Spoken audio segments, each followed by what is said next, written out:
Hi everyone, in this video I will show you how to leave Roblox chat group.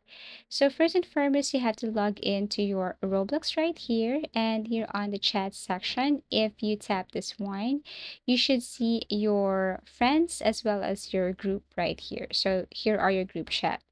And in order for you to leave a group chat, you just have to select that specific group chat right here on Roblox. For example, this one right here, tap this and you should see the members list. In order for you to leave the group or group chat, you just have to scroll down and tap on this leave chat group.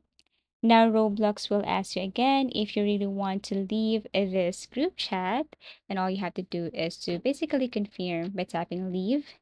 Once done, then you will see that the group chat has now disappeared on this list right here. So basically, that's it. That's how easy it is to leave a Roblox chat group, and feel free to create again another group chat. So that's it.